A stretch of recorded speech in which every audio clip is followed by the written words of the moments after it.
What advice would you want to give to young African Americans? Don't look at me. Look at somebody like Ray Charles, who has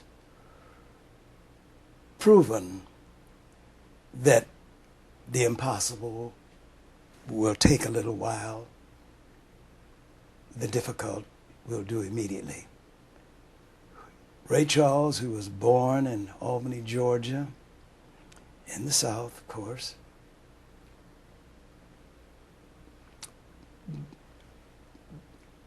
blind at 7, an orphan at 12, addicted, beat the habit by himself, a millionaire at 23,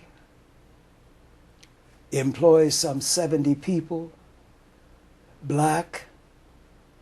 Don't stand up and tell me you're handicapped or that the world is against you because you're black.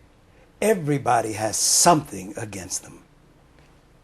It's against you because you're Jewish, because you're Italian, because you're Asian, because you're Latino, because you're short, you're fat, you have one leg shorter than the other. Everyone has something against them.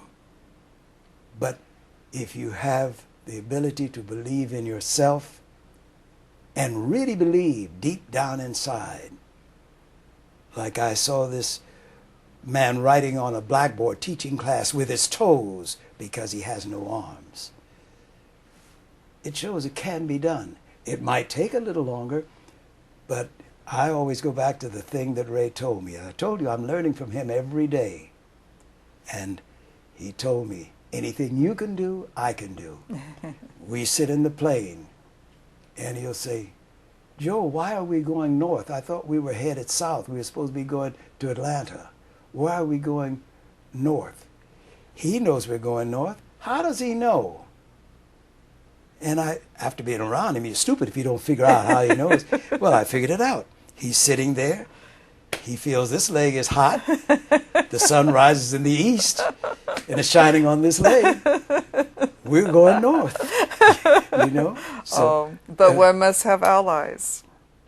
yes. No matter what our accomplishments are. Yourself. No, you cannot. No one. Well, I maintain, and I really honestly believe this, behind every successful man, there's a woman.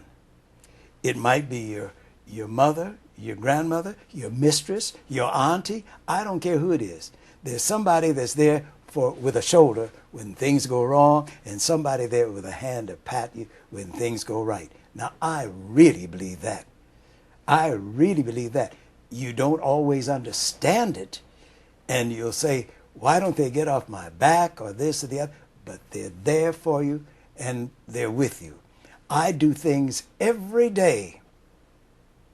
My mother has been deceased for 35 years, and I hear her talking to me. Yes. You know, when I do something wrong, I hear my mother.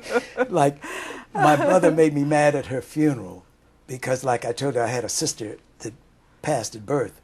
And when they said the offspring, the wedding of my mother and my father brought forth 2 persons, my brother said, you didn't mention my sister. Well, he was too busy to come and write the obituary help me. He said he wasn't even working. And I said, wait a minute. And I heard my mother say, wait a minute, Joe, this is my funeral. Don't embarrass me at my funeral.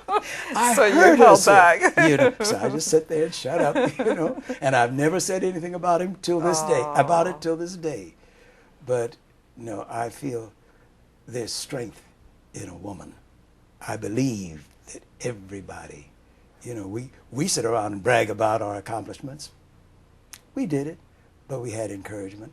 And if it isn't a woman, it might be an old uncle or somebody, an old guy that's just had faith in you. Somebody has to believe in you.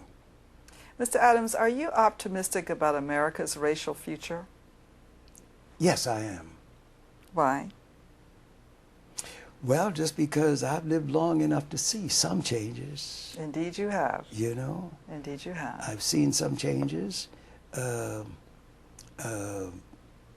And I think it's like the Grand Canyon. A trickle of water has made the Grand Canyon, but it's gone on for so many centuries. So a little each day, a little betterment, a little improvement each day. I didn't like you because you were of black ancestry. I didn't know you, but when I met you, I learned to like you. And I became very fond of you because you are no different than anyone else. You are the good among the good and the bad. And I'm not singling you out. I'm appreciating you for yourself. And I think if there's more exposure, more of this, it's got to get better. What a wonderful visualization, a comparison. The Grand Canyon, I like that very much.